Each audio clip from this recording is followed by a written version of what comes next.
생명이 있는 모든 존재의 특징이 있는데 그건 바로 성장한다는 겁니다. 자라간다는 거죠. 그래서 아기가 태어났을 때 부모는 세상을 얻은 것처럼 기뻐합니다. 근데 1년이 지나고 5년이 지나고 10년이 지났는데 여전히 그 아이가 태어났을 때와 똑같은 키, 똑같은 몸무게로 누워만 있고 말도 하지 못하고 옹알이만 하면서 지낸다면 그 마음이 어떻겠어요? 그건 더 이상 기쁨이 아니라 부모에게는 가장 큰 아픔이고 비극이 될 겁니다. 살아있다면 반드시 자라게 되어 있어요. 자라지 않는다는 건 어딘가 병들었거나 비정상적인 상태라는 말이죠. 우리의 신앙도 마찬가지입니다. 우리가 하나님의 은혜를 받았다면, 우리 안에 하나님의 생명이 심겼다면 그때부터 우리는 자라가요. 점점 성장해 갑니다. 나 예수 믿은 지 10년 됐어, 20년 됐어, 그렇게 이야기하면서도 여전히 성품이나 삶의 태도가 달라지지 않는다면, 변하지 않는다면 그건 뭔가 문제가 있다는 거죠. 저는 예수님을 20대 중반에 군대 갔다 와서야 믿었으니까, 제가 예수님을 믿지 않고 교회 다니는 사람들을 싫어할 때 이 기독교인들을 보면서 제가 가졌던 질문 중에 하나가, 아니 예수를 믿는다면서, 왜 요새 개그 프로그램에도 그런 이야기 많이 나오잖아요.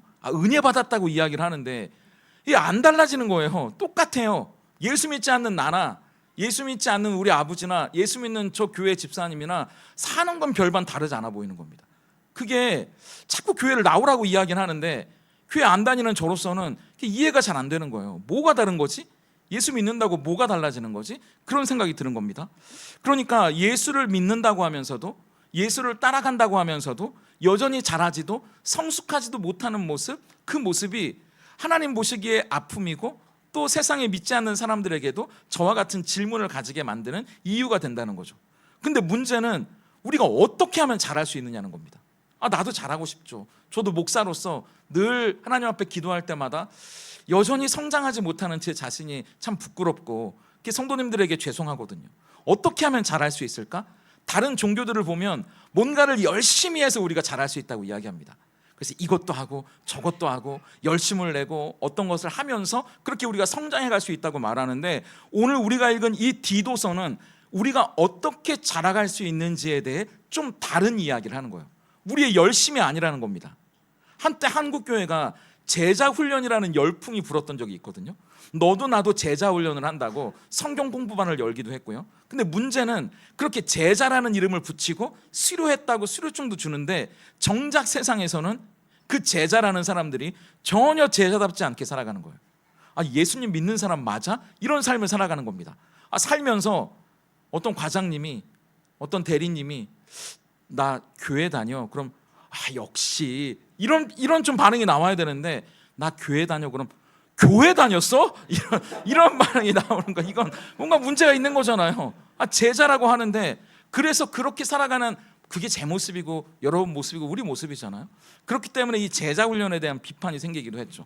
오늘 말씀은 어떻게 예수 믿는 사람들이 예수님을 따르는 진짜 제자로 살아갈 수 있는지에 대해 우리에게 이야기해 줍니다.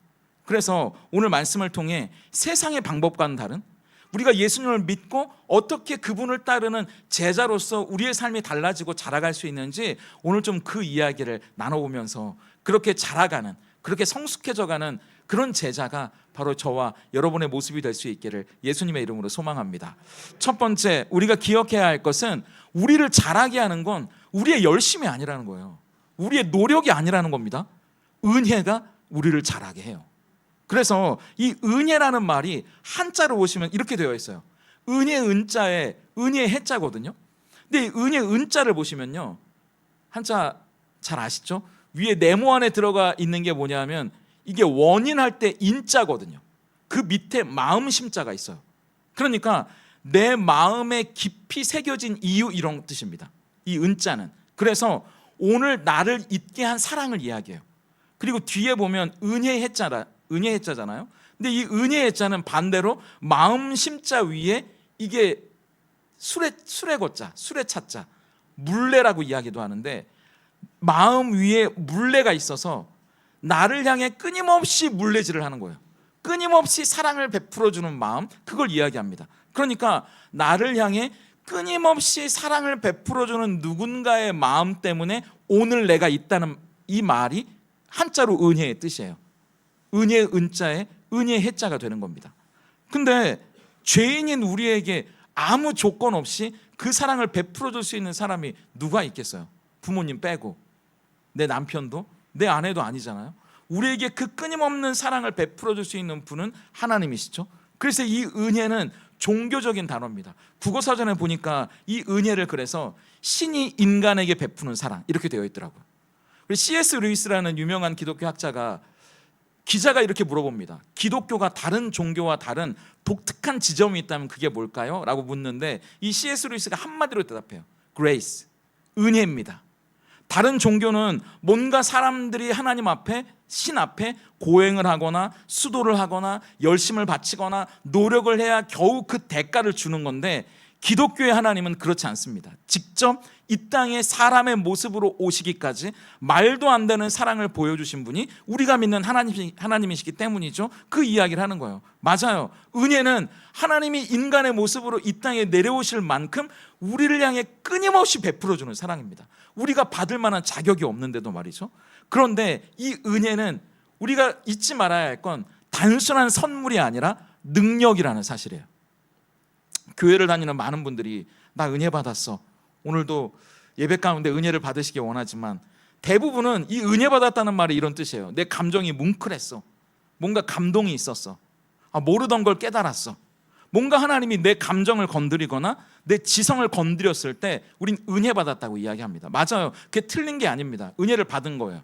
근데 그게 끝이 아니라는 거예요. 오늘 11절을 볼까요? 바울이 디도에게 이렇게 이야기합니다. 함께 읽겠습니다. 화면을 보면서 시작. 모든 사람에게 구원을 주시는 하나님의 은혜가 나타나.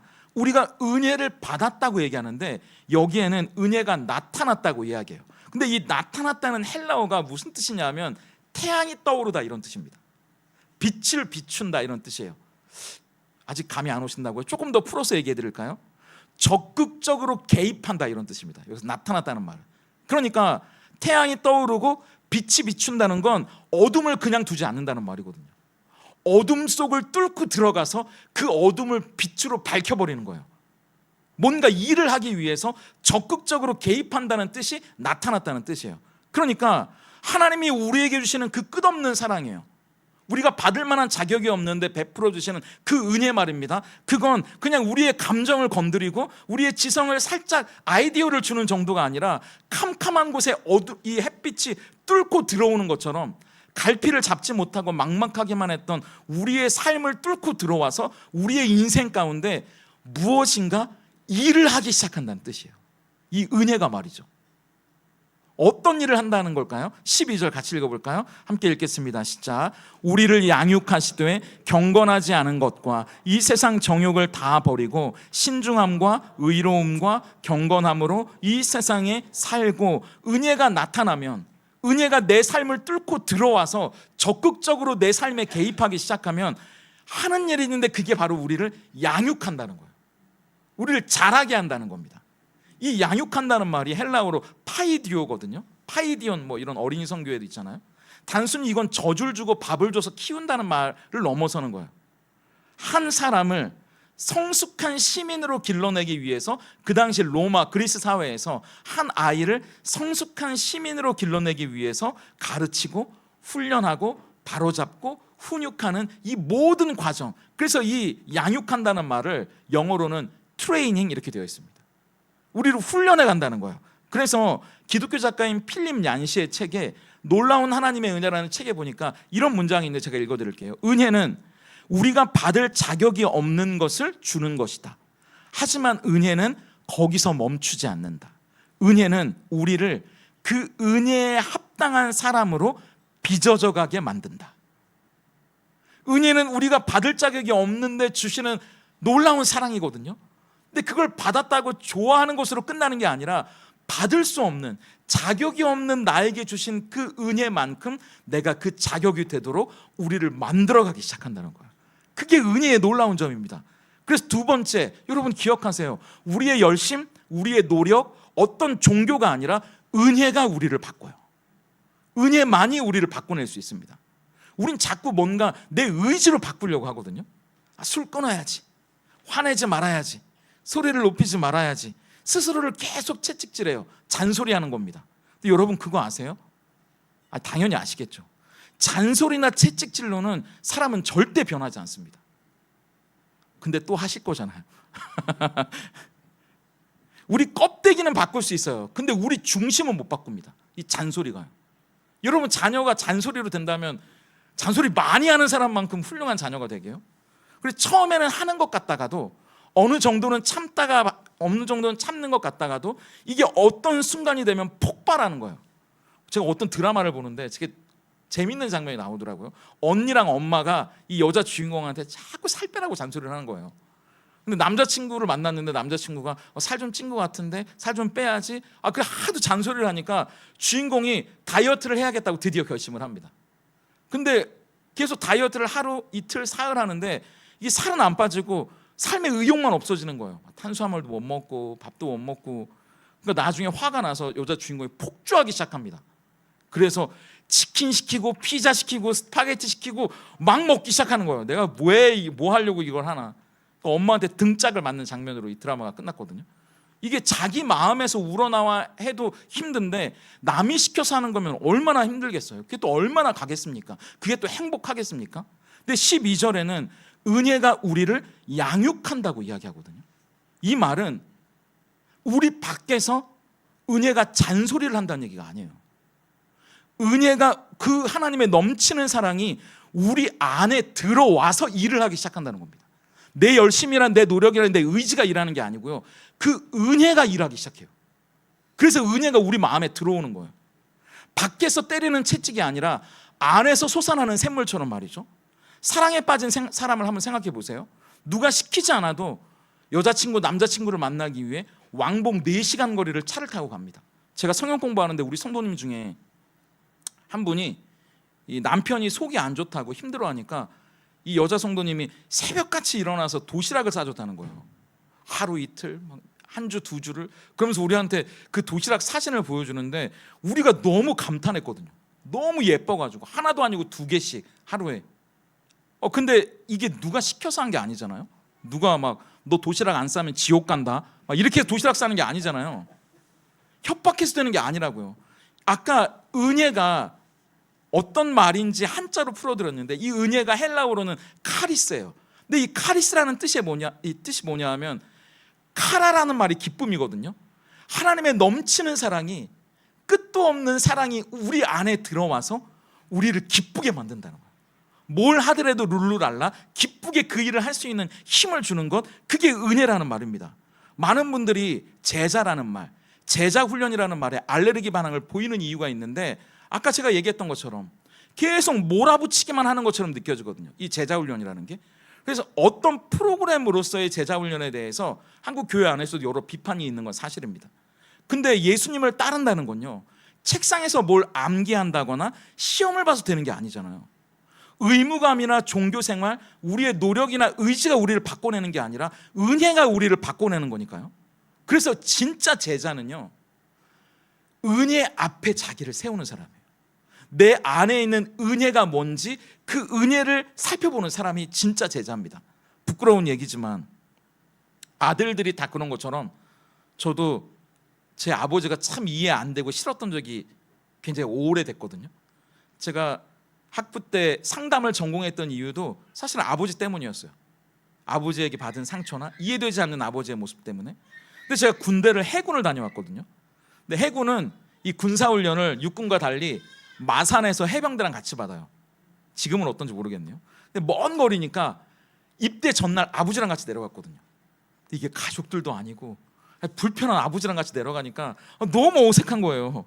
기분도 이상하고. 근데 이제 아버지는 좋은 마음에 이제 군대 입대시켜야 되니까 전날 막 거제도도 갔다가 통영도 갔다가 이제 마산이니까. 그리고 그 다음 날에 제가 머리 빡빡 깎고 입영장에서 이제 빨간 모자가 저 막 다 부르잖아요, 훈련병들을. 제가 막 뛰어가는데 아버지한테 인사하고 이제 막 뛰어가는데 왠지 뒤를 돌아보고 싶은 거예요. 그래서 제가 뒤를 딱 돌아봤는데 제가 태어나서 처음 본 것 같아요. 저희 아버지가 펑펑 울고 있는 거예요, 어린애처럼. 그때 제 안에 엉켜있던 실타래가 다 풀렸어요. 그냥 저를 보는 애처럼 울고 있는 그 아버지의 정말 처음 봤거든요. 엉엉 울고 있는 그 아버지의 모습을 보면서 아무리 풀어보려고 해도 풀어지지 않았던 그 아버지와의 엉킨 실타래가 한꺼번에 확 풀어지는 것 같더라고요. 제가 공부도 많이 했고요, 아는 것도 적지 않은데 제가 몰랐겠어요? 아버지와의 관계가 어때야 되고 내가 뭘 해야 되고 어떻게 해야 되는지 제가 몰랐겠냐고요. 근데 그게 지식으로만 해야 된다는 의무감으로만 다가오는 게 아니라 진짜 내 안에 그 아버지의 어린아이 같은 눈물 가운데 그 사랑이 제 마음에 훅 들어오니까 다 해결되는 거예요. 그게 은혜예요, 여러분. 여러분이 하나님 앞에 뭘 해야 되고 어떻게 해야 되고 목사인 저보다 여러분들이 훨씬 더 잘 아시잖아요. 저도 잘 알거든요. 근데 그게 잘 안 되는 게 문제잖아요. 그러니까 문제는 그 은혜가, 그 넘치는 사랑이 우리 안에 훅 들어와야 돼요. 그게 내 안에 느껴져야 된다고요. 종교적인 형식, 어떤 의무감, 죄송하지만 어떤 성경적인 지식, 그런 거는 절대 사람을 바꿀 수 없습니다. 그래서 바울은 한량없는 하나님의 그 넘치는 사랑, 그 은혜가 캄캄한 어둠을 뚫고 태양이 떠오르는 것처럼 내 안에 훅 들어올 때, 그래서 그 은혜가 내 안에 일하기 시작할 때에만 비로소 우리가 변한다고 시작하는 거예요. 그게 안 되면 우리는 하나님 앞에 늘 죄책감을 안고 살아갈 수밖에 없습니다. 여러분, 신앙생활이 기쁨으로 하는 거지 죄책감으로 하는 게 아니잖아요. 그래서 그 바울이 뭐라고 말하는지 고린도전서 15장 10절의 고백을 보세요. 우리 화면을 보면서 읽어볼까요? 함께 읽습니다. 시작. 그러나 내가 나 된 것은 하나님의 은혜로 된 것이니 내게 주신 그의 은혜가 헛되지 아니하여 내가 모든 사도보다 더 많이 수고하였으나 내가 한 것이 아니요 오직 나와 함께 하신 하나님의 은혜로라. 바울은 우리가 알잖아요. 다른 그 어떤 사람들보다, 어떤 사도들보다 정말 열심히 살았던 사람이에요. 근데 더 많이 수고했다고 말하는데, 이 수고라는 말이요, 헬라어로 코피아오거든요. 우리말로 하면 진짜 코피 터질 정도로 힘들게 했다는 말이에요. 근데 그 이유가 뭐냐? 의무감에서 누가 시켰기 때문에? 아니잖아요. 은혜로 된 것이니 은혜가 헛되지 아니하여, 그래서 마지막에 내가 한 것이 아니라 나와 함께 하신 하나님의 은혜가 하신 거라고 그 바울도 이야기하는 거예요. 우리의 열심, 우리의 노력, 우리의 의지, 여러분 그걸로 될 것 같죠? 그걸 어려운 말로 율법이라고 부르잖아요. 그건 복음이 아니에요. 그건 불교도 할 수 있는 거고요, 이슬람도 할 수 있어요. 근데 우리가 기독교 하나님을 믿는 이유는 우리는 그런 것들로 자라가는 사람들이 아니라 하나님의 은혜가, 그 넘치는 사랑이 우리 안에 들어와서 그 사랑이 우리를 바꿔가기 시작하는 거예요. 그게 진짜 기독교예요. 우리가 믿는 복음이라고요. 이게 종교와 은혜의 차이입니다. 종교는 우리에게 말해요. 자, 얼마나 할 수 있는지 나에게 보여봐. 그래서 90점, 95점 거기에 맞는 걸 우리한테 주는 게 종교라고요. 기도 이만큼 하면 거기에 맞게 줄게, 예배 이만큼 드리면 내가 이거 줄게, 이건 종교예요. 근데 여러분, 그렇게 하다 보면 내가 녹초가 돼요. 그 기준에 다 할 수 있습니까? 우린 못한다고요. 근데요, 은혜는 달라요. 종교는 이만큼 하면 내가 거기에 맞는 걸 줄게라고 얘기하잖아요. 근데 복음은 먼저 주고 시작해요. 우리 힘으로 하는 게 아니고요, 우리가 감히 받을 수 없는, 우리가 이해할 수 없는 놀라운 기쁨과 사랑과 은혜를 우리에게 줘서 그걸로 하게 만들어요. 내 힘이 아니고요. 그래서 감사해서 기쁨으로 그렇게 우리는 하는 거죠. 근데 또 중요한 게 뭔지 아세요? 종교는 우리에게 90점, 95점, 97점 기준을 놓고 여러분들을 닥달을 하잖아요. 근데 은혜는 우리한테 먼저 주고 하라고 하는데 잘하라고 말하지 않는다는 거예요. 명심하세요. 잘하라고 하지 않아요. 잘하려고 하지 마세요. 그럼 시작도 못해요. 포기하잖아요, 잘 못하면.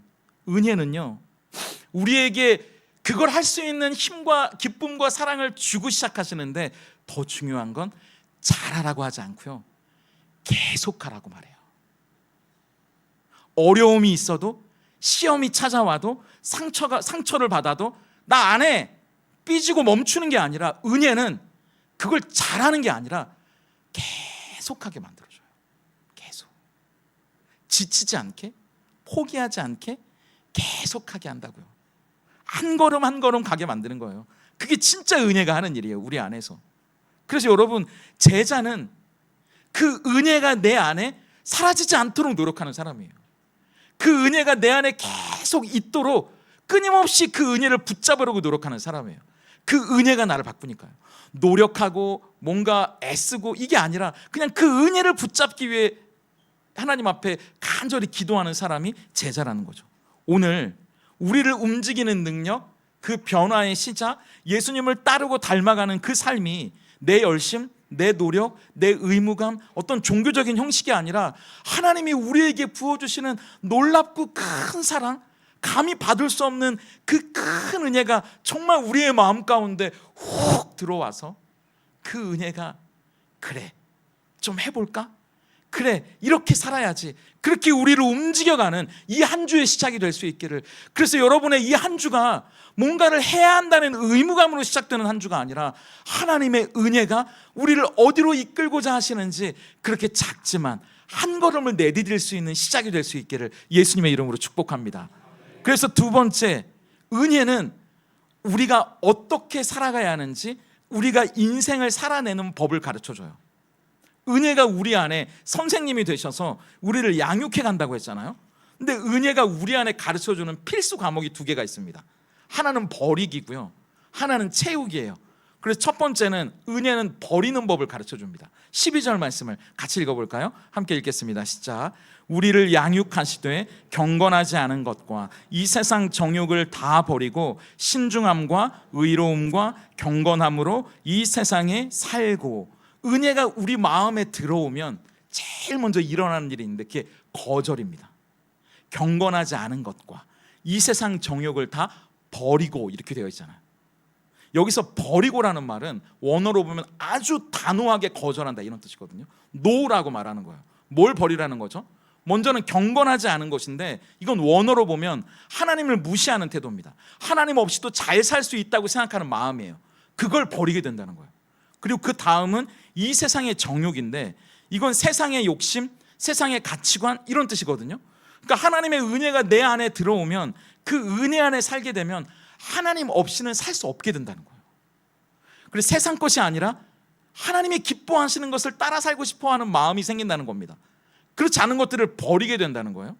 근데 아니 그럼 또 우리가 어떤 종교적인 열심이나 의무감을 가지고 버려야 된다는 말인가요? 그러면 또 그렇게 해보려다가 안 되면 죄책감에 빠질 텐데요. 이렇게 여러분들 물어보실 수 있는데 은혜 안에서 버리는 법은 좀 다릅니다. 은혜가 우리에게 그걸 버리게 만드는 방법은 좀 다르다고요.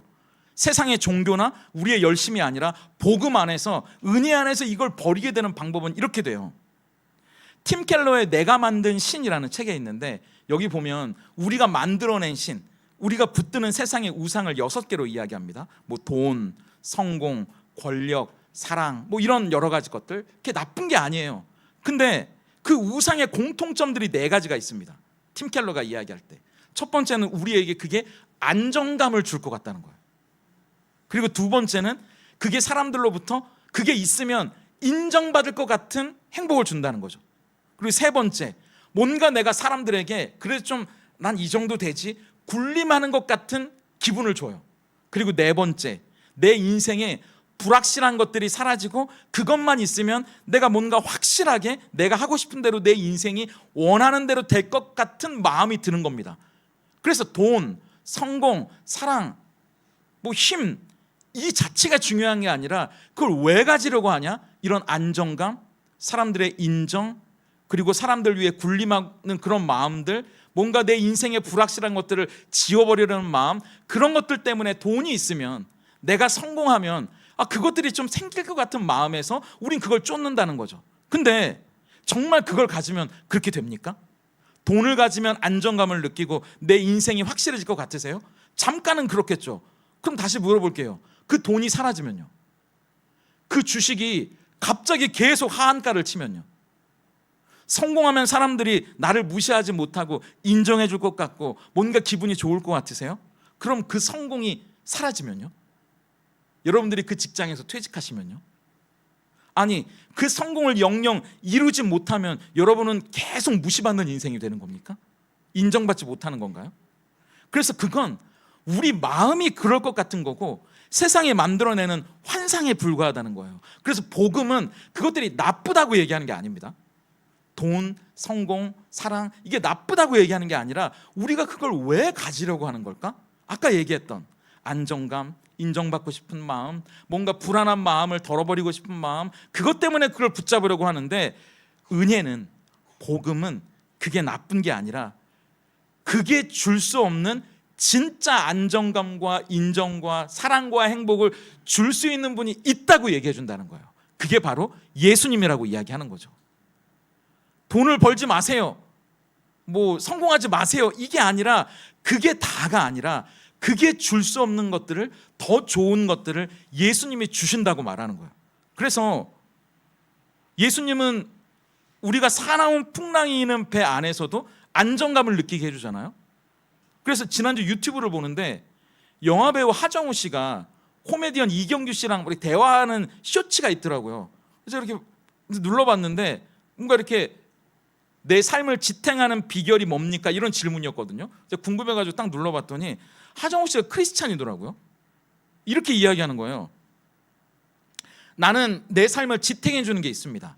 저는 불안하고 흔들릴 때마다 기도할 수 있는데 뭐가 걱정이지? 이런 생각을 한다는 거예요. 하나님이 계시니까 괜찮아? 이렇게 자기를 다독인다는 거죠. 맞아요. 돈이 있고 인기가 많고 사람들의 인정을 먹고 사는 영화배우도 불안하고 힘들 때 그런 것들이 그에게 안정감을 주는 게 아니라 하나님이 계신다는 것, 내 기도를 들어주신다는 것, 그게 그에게 진짜 안정감을 준다는 거죠. 그렇다면 세상 사람들이 나를 인정해 주지 않고 세상 사람들이 나에게 박수를 쳐주지 않으면 우리는 행복하지 않고 불행한 건가요? 예수님은 우리가 얼마나 소중한지 자기의 목숨을 십자가에서 내어주시기까지 했잖아요. 그래서 내 보물, 내 새끼라고 오늘도 이 자리에 여러분들을 불러주신 거 아닙니까? 찬송가 88장의 가사처럼 온 세상 날 버려도 주 예수 날 안 버려 끝까지 나를 사랑하시니, 그 고백이 우리를 붙들어 주시는 것처럼 말이죠. 그렇게 은혜는 우리에게 뭘 금욕하라고, 뭘 하지 말라고 얘기하는 게 아니라 진짜 우리가 원하는 걸 줄 수 있는 분은 따로 있다고 얘기해줘요. 그게 바로 예수님이라고 말이죠. 그러면 우리는 가짜를 잡기 위해 뛰어다니는 게 아니라 진짜를 잡기 위해 정답으로 나아갑니다. 이거 버리지 말라고 해도 그걸 버리게 되어 있다는 거예요. 그걸 알면. 예를 들면 이런 겁니다. 그럼 제가 밖에서 안 먹는 음식이 몇 개가 있는데 그 중에 하나가 제육볶음이거든요. 이게 뭐 다른 의미가 아니고요. 전 제 아내가 해주는 제육볶음이 세상에서 제일 맛있거든요. 그러니까 김밥 천국이나 밖에서 제육볶음을 사 먹으면 이게 아까운 거예요. 아내가 해주는 그 맛이 자꾸 생각나는 거예요. 그러니까 그걸 먹으면요, 먹고 싶으면 집에 가서 해달래야겠다, 집에 가서 먹어야지, 이런 생각이 들지, 밖에서 그 맛을 못 내는 그걸 돈 주고 사 먹는다는 게 저에겐 너무 아까운 겁니다. 근데 지난주 교회에서 제육볶음을 먹는데 아내한테 그랬어요. 당신 것만큼 맛있더라. 그렇게. 여러분, 은혜 안에서 우리가 뭔가를 버리게 된다는 건 이런 거라고요. 진짜가 있으면 엉뚱한 데 가서 제육볶음 안 사 먹는다니까요. 하나님이 우리에게 주시는 그 은혜, 그 사랑이 진짜라는 걸 우리가 안다면 세상에 엉뚱한 데 가서 그걸 안 한다는 얘기입니다. 그러니까 버리라고 잔소리하고 뭐 혼내서 되는 게 아니라 자연적으로 우린 그걸 버리게 되는 거예요. 진짜를 찾아가게 된다는 거예요. 우리 그걸 줄 수 있는 분에게 가서 제육볶음 달라고 하는 겁니다. 이게 은혜가 세상의 것들을 버리게 만드는 방법이에요. 그렇게 하나님의 진짜 사랑, 그 은혜 안에서 세상의 것들이 시시해지면 그럼 좀 우리가 멋있어지지 않을까요? 그렇게 은혜 안에서 점점 멋있어져가는, 세상의 것들을 시시하게 여길 수 있는 그런 우리가 될 수 있기를 예수님의 이름으로 축복합니다. 그리고 두 번째, 은혜는 우리에게 버리는 법만 가르치는 게 아니고요, 두 번째 필수 과목은 채우는 법도 가르쳐요. 우리가 입고 있는 옷을 벗으라고만 말하는 게 아니라 새로운 옷을 입혀준다는 말입니다. 우리 12절 말씀을 다시 읽어볼까요? 함께 읽겠습니다. 시작. 우리를 양육하시되 경건하지 않은 것과 이 세상 정욕을 다 버리고 신중함과 의로움과 경건함으로 이 세상에 살고 버리고 난 뒤에는 세 가지로 살게 해준다는 거예요. 첫 번째가 신중함, 두 번째가 의로움, 세 번째가 경건함인데요. 이 신중함이라는 헬라어 단어가 소프로노스라는 말입니다. 근데 이게 자제력, 절제한다 이런 뜻이거든요. 그러니까 내 안에 어떤 충동을 다스리는 힘이에요. 내 감정이 올라오는 대로 뭔가 막 충동적으로 내가 하고 싶은 말을 다 내뱉는다거나 행동하는 게 아니고요, 화를 참게 되는 거예요. 욕심을 절제하게 되는 거고 내 감정을 다스리게 되는 겁니다. 나를 향해서 말이죠. 첫 번째는 나를 향해서요. 두 번째는 의로움이잖아요. 이 의로움은 나를 향해서가 아니라 다른 사람을 향해서입니다. 그래서 이 말은 올바르다, 공정하다 이런 뜻이거든요. 다른 사람에게 해를 끼치지 않는 건 당연한 거고, 사람들을 대할 때 정직하게 대하는 겁니다. 공평하게 대하는 거예요. 앞에서는 이만했다가 뒤에서는 저 말하는 게 아니에요. 그런 사람을 어떻게 우리가 의롭다고 말할 수 있겠어요? 우리가 좋아하는 사람과 싫어하는 사람을 대하는 게 다르다면 그건 의로운 게 아니죠. 그건 다른 사람을 대하는 태도고, 마지막 세 번째 경건함은 하나님을 향한 태도입니다. 그래서 이건 하나님을 경외한다, 예배한다 이런 뜻이에요. 하나님을 내 삶의 가장 우선순위에 둔다는 겁니다. 하나님이 기뻐하시는 게 뭔지 그 기뻐하시는 뜻을 따라 살고 싶어지는 마음의 태도, 그게 경건함이에요. 그래서 우리 12절을 다시 한번 보세요. 신중함과 의로움과 경건함으로 이 세상에 살고 이렇게 되어 있는데, 이 세 가지를 가지고 교회에서 살고 이게 아닙니다. 세상에서 살고잖아요. 그러니까 나를 향한 신중함, 내 안에서 신중한 거, 그리고 다른 사람을 향해서도 거짓말하지 않고 정직하게 의롭게 행동하는 것, 하나님을 내 삶의 가장 우선순위에 두고 그분을 기뻐하며 살아가는 것은 여기서 하는 게 아니라고요. 여러분, 어디 산속에 기도원에 가서 하는 게 아니라고요. 세상에서 그렇게 살고입니다. 유혹이 넘실거리고 불의가 판을 치고 매일 피곤하고 지쳐서 낙심이 밀려오는 그 설거지 싱크대 위에서 남편과 아내를 대할 때, 속썩이는 자녀들을 대할 때, 거기서 그 세상에서 살고예요. 그 세상에서 살 수 있도록 만들어주는 힘이 은혜라는 거죠. 제가 예전에 사역했던 교회에서 한 집사님이 건설 현장에서 일하시는 분이었거든요. 근데 건설 현장이 얼마나 힘들어요. 그러니까 일이 뜻대로 안 되면 막 욕이 나오고, 막 저녁이면 술로 스트레스 풀고, 이분이 교회 안 다녔는데 이 아내 되시는 분이 정말 열심히 기도하셔가지고 이분이 교회 나오기 시작한 거예요. 근데 나중에 이 아내분이 간증을 하는데, 이 남자 집사님이 어느 날 이제 교회를 이렇게 다니는데 현장에서 한 인부 한 명이 큰 실수를 해서 뭐 자재가 어떻게 됐나 봐요. 그래서 이제 손해를 보게 됐는데, 예전 같으면 막 바로 욕이 나가, 육두문자가 나가고 막 주먹이 올라가고 막 이랬을 텐데, 그 순간 자기도 모르게 멈칫하더라는 거예요. 그러면 속으로 그 교회를 다닌 풍월이 좀 있으신지 주님 이런 소리, 이런 마음이 들더래요. 그러면서 자기도 모르게 인부한테 다치지 않았으면 됐지, 그래 가자, 밥이나 먹으러 가자 이러고 갔다는 거예요. 그러면서 집으로 돌아와가지고 아내한테 이렇게 얘기했다는 거예요. 나 오늘 예수님이 내 입을 막아주셨어. 이 아내가 너무 고마운 거예요. 그 말 한마디가. 그래서 이 남자 집사님, 그땐 집사님이 아니셨는데 남자 집사님에게 잘하셨다고, 어떻게 그럴 수 있었냐고 제가 이렇게 물어봤더니 이분이 그러시는 거예요. 목사님, 제가 성경은 잘 모르는데 하나님을 믿고 교회를 나오면서 눈물이 많아져요. 제가 애가 되는 것 같아요. 예전에는 내 주먹 믿고 살았는데 이젠 내 힘으로 산 게 아니구나 싶고, 그게 다행이고 감사하다는 생각이 들어요. 그래서 잘했다고 그랬는데 그 다음 주에 저한테 오셔가지고, 목사님 저 이제 밥 먹을 때 식사 기도도 해요 막 이러는 거예요. 그래서 잘하셨다고. 근데 그 전에는 창피해서 못했는데 자기가 뭔가 이렇게 좀 호인 같은 모습을 보여줬잖아요. 그러니까 식사 기도를 하는 게 뭔가 부끄럽지 않더라는 거예요, 자기 스스로. 그러니까 사람들이 교회가 사람을 바꿔놓네 막 이런 얘기를 막 듣게 되고, 그게 은혜 안에서 자라가는 거예요. 처음부터 잘하는 게 아니고요, 조금씩 그 은혜가 우리를 변화시켜 가는 거라고요. 나 자신을 컨트롤하게 되는 거고요, 사람들에게 넉넉한 품을 보여주는 거고요, 늘 하나님이 기뻐하시는 게 뭔지를 생각하면서 살게 되는 거예요. 그래서 은혜는요, 뭐 추상적인 그런 말이 아니라 건설 현장의 먼지 구더기 속에서 피어나는 게 은혜예요. 전쟁터 같은 사무실 책상 앞에서 우리가 붙들고 있는 운전대에서 그 은혜는 힘을 발휘하는 겁니다. 설거지가 쌓여있는 주방에서 우리를 움직이는 진짜 능력이 은혜라고요. 우리가 감정이 뭉클하고 뭔가 감동받은 게 은혜가 끝이 아니라 이제 그 은혜가 우리를 어떻게 바꿔내는지, 어떻게 우리를 살아가게 만드는지, 거기까지가 은혜예요. 그래서 그 능력이 저와 여러분을 어제보다는 오늘이, 오늘보다는 내일이 더 멋진 하나님의 사람, 그리스도를 따르는 제자로 만들어갈 수 있기를 예수님의 이름으로 축복합니다. 그래서 세 번째, 은혜는 우리를 하나님의 소유로 살게 해요. 지금까지 은혜가 우리를 자라게 하고, 그 자라게 하는 과정 속에 어떤 건 버리게 하고 어떤 건 채우게 하면서 우리를 그렇게 자라가게 한다고 말했는데, 우리가 뭘 위해서 이 과정들을 견디고 그렇게 하나님 앞에 나가는 걸까? 첫 번째, 소속이 바뀌면 소망이 생깁니다. 여러분, 우리가 이 땅에서 예수님을 따르는 제자로 살아가는 이유는요, 우리의 소속이 바뀌었기 때문이에요. 14절을 한번 읽어볼까요? 함께 읽겠습니다. 시작. 그가 우리를 대신하여 자신을 주심은 모든 불법에서 우리를 속량하시고 우리를 깨끗하게 하사 선한 일을 열심히 하는 자기 백성이 되게 하려 하심이라. 여기 보면 자기 백성이 되게 한다고 하는데, 이 자기 백성은 대한민국 국민 이런 뜻이 아닙니다. 왕이 있는데 그 왕이 얼마나 좋은 게 많아요.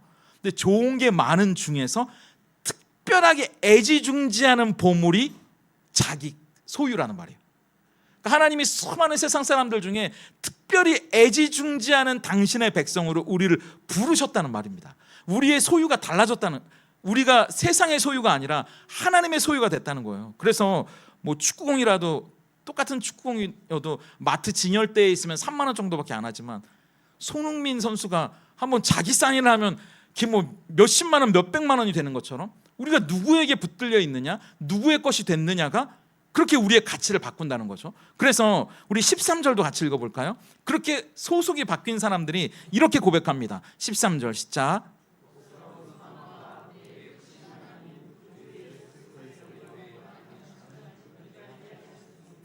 여기 보면 우리가 하나님의 애지중지하는, 하나님이 함께하고 싶어하는 보물 같은 백성이 됐기 때문에 우리의 소망이 달라졌다는 거예요. 이 소망이 뭐냐 하면, 우리는 이제 기다리는 사람이 됐다는 겁니다. 뭘요? 연말 보너스를? 아니요. 아파트 값이 오르는 거, 주식이 막 상한가를 치는 거, 그런 걸 기다리는 사람이 아니라 예수님의 영광이 나타날 그날을 소망하는 겁니다. 그렇게 우리가 이 땅에서 살아가는 삶이, 제자로 살아가는 거 너무 불편해요. 뭘 따르고 뭘 버리고 뭘 채우고 너무 복잡해요. 좀 편하게 그냥 예수 믿고 천국 가면 되는 거 아니에요가 아니라, 이 땅에서 살아가는 삶은요, 우리가 소망이 예수님을 뵙는 날이 소망이기 때문에, 여러분 생각해 보세요.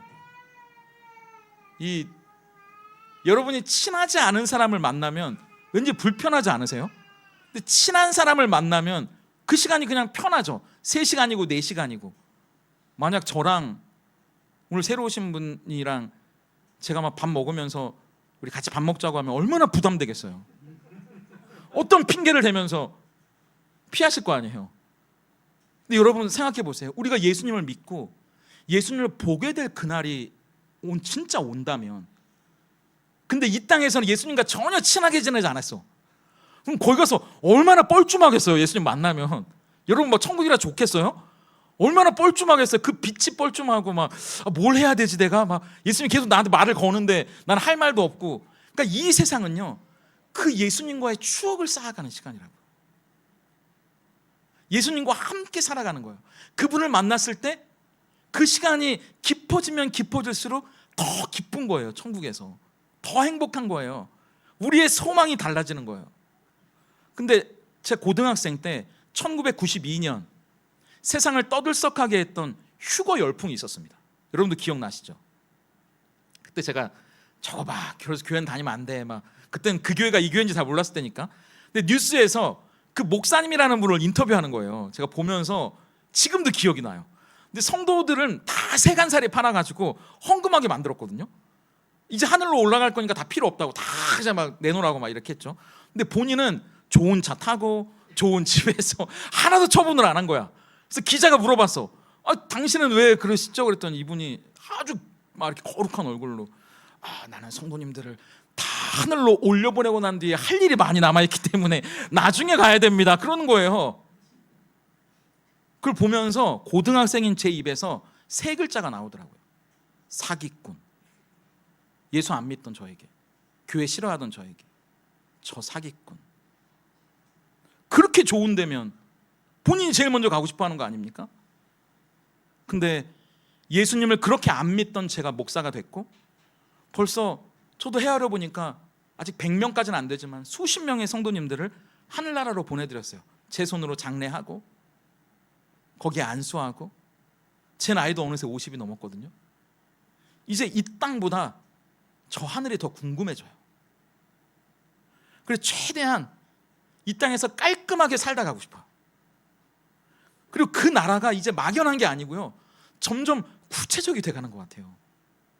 잘 모르지만 여러분, 예수님을 따른다는 건 우리가 그 소망이 있다는 걸 보여주는 거예요. 제가 말은 이렇게 하면서 막 설교 끝난 다음에 저 차 좀 바꿔주세요 막 이렇게 얘기하고, 나 좋은 차 타고 싶어요 막 이러고, 막 여러분들한테 막 돈 그러면 그건 복스러운 소망이 아니죠.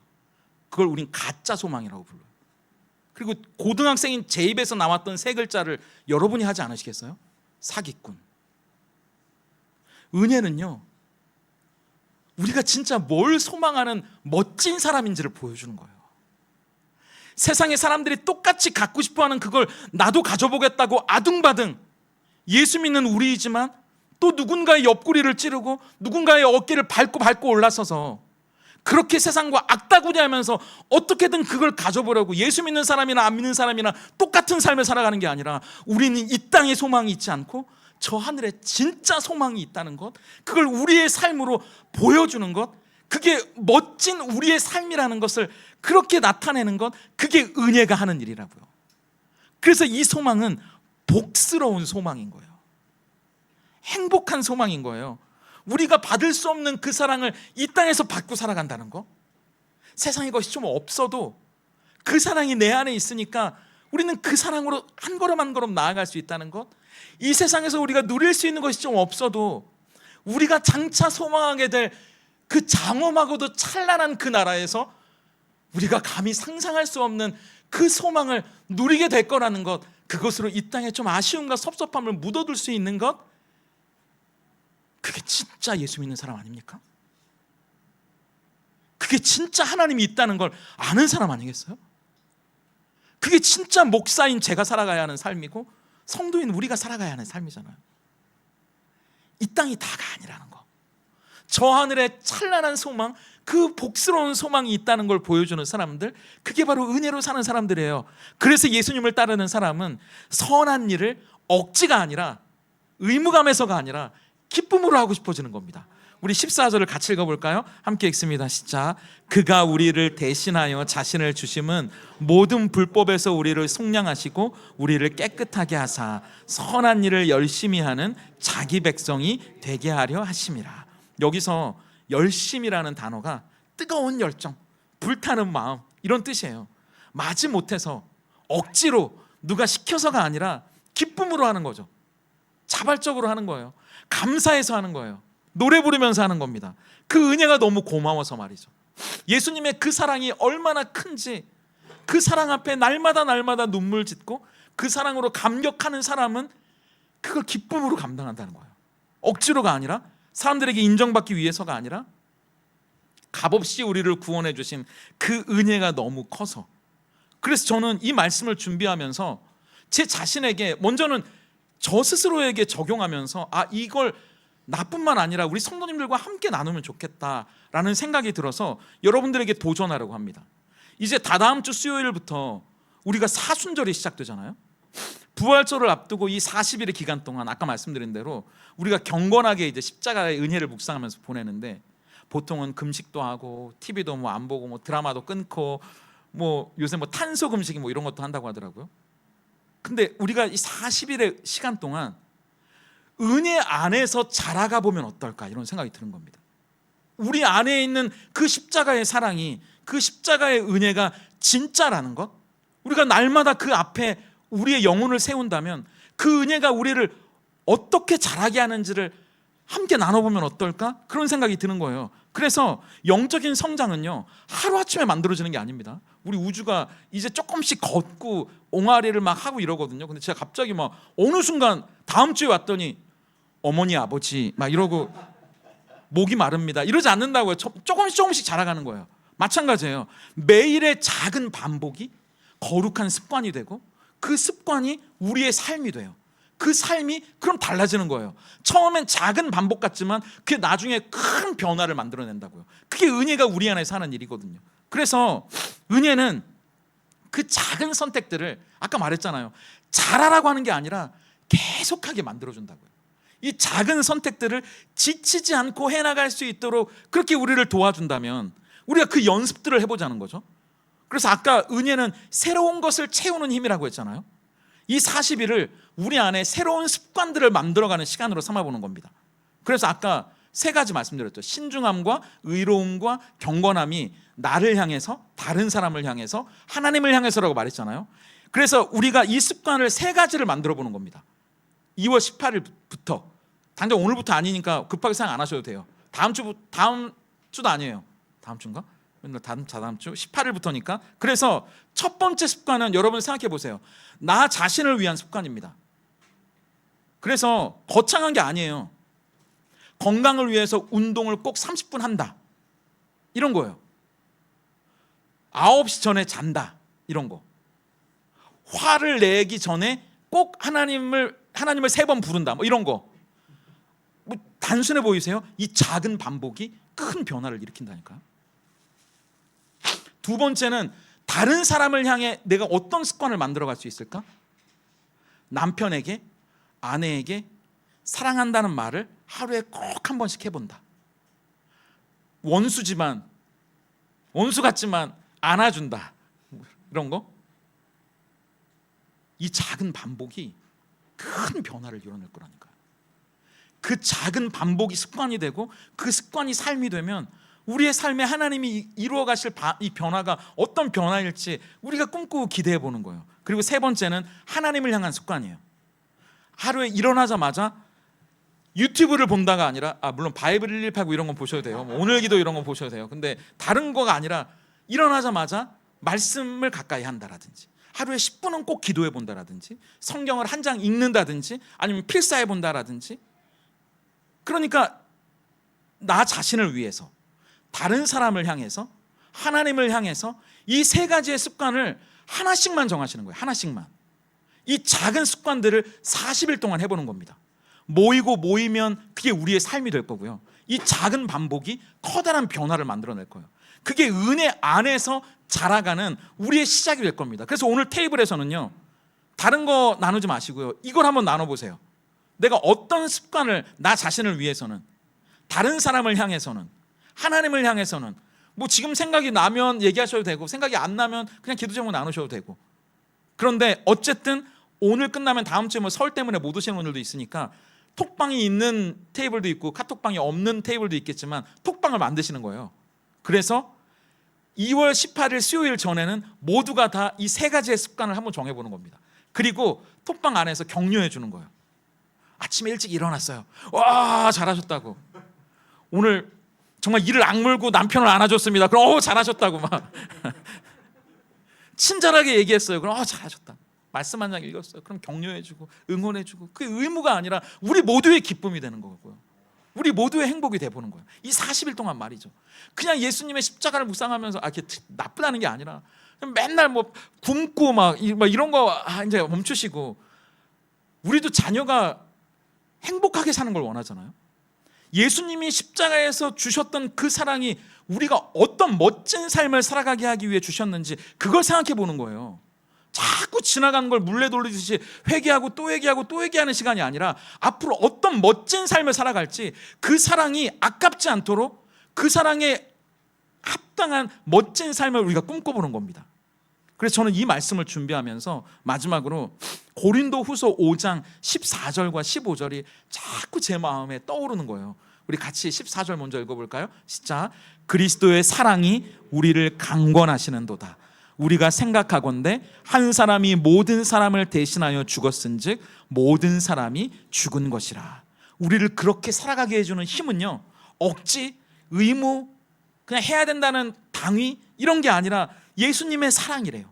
그 사랑이 우리 안에서 우리를 강권하는 거예요. 우리를 그렇게 만들어 간다는 거예요. 그래서 15절도 이어서 읽어볼까요? 어떻게 살아가도록? 함께 읽습니다. 자, 그가 모든 사람을 대신하여 죽으심은 살아있는 자들로 하여금 다시는 그들 자신을 위하여 살지 않고 오직 그들을 대신하여 죽었다가 다시 살아나신 이를 위하여 살게 하려 함이라. 예수님이 우리에게 주시는 사랑은 지나간 과거를 계속 눈물 짓고 후회하며 자책하라고 주시는 사랑이 아니라는 거예요. 앞으로 어떻게 멋지게 살아갈지를 꿈꾸게 하기 위해서 우리에게 그 사랑을 주셨다는 거예요. 우리를 살게 하려 함이라. 어떻게 살아가야 할지. 제자는 억지나 의무감으로 아니면 책상에서 성경 구절을 암기하거나 공부로 만들어지는 게 아닙니다. 저도 유창하게 말은 하고 있지만 제가 그리스도를 따라가는 제자일까를 물어보면 항상 부끄러울 수밖에 없어요.